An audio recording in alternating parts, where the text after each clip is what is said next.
Holocaust is not just in the past.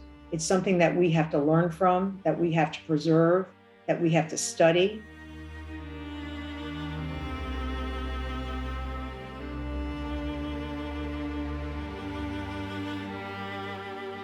I grew up in a home where the Holocaust wasn't talked about. Like many children of survivors, people wanted them to make peace with the past and move on. And then they finally began to tell their stories, and we were shocked. It was painful to hear, but important to know.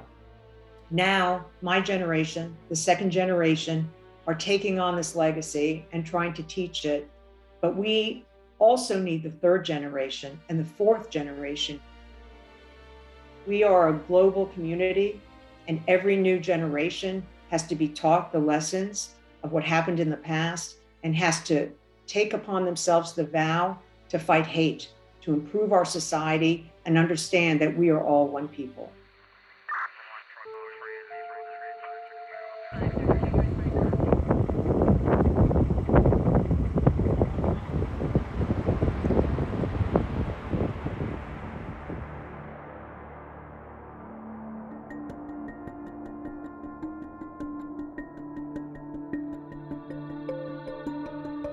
Saturday was just a regular day, and the last thing I expected was to get a text and a phone call telling me that my beloved rabbi and other friends were being held hostage in my synagogue by a gunman.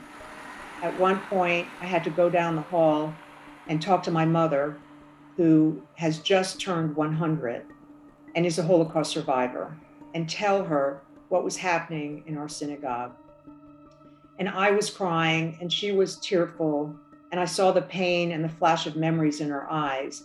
And it was just hard to believe that in this country, in a small community, in my small congregation, that this kind of intrusion, this violence, this act of hatred could take place.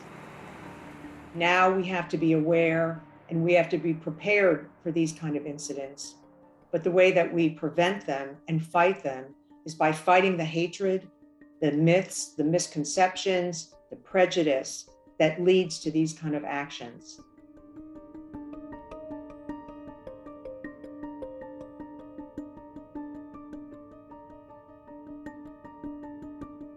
Those messages are what the Nazis used.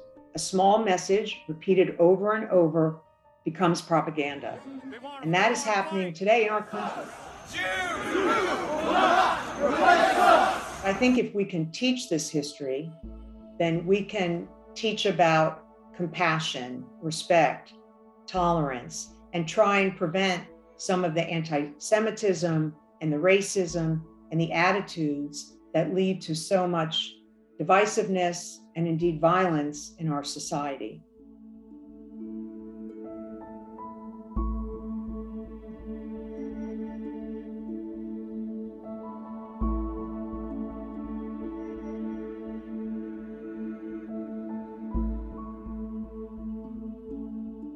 If we don't carry on the story and we become silent, then it ends with us. And then the messages of hate and intolerance and a second Holocaust can roar up and take over just like it did during the Nazi occupation.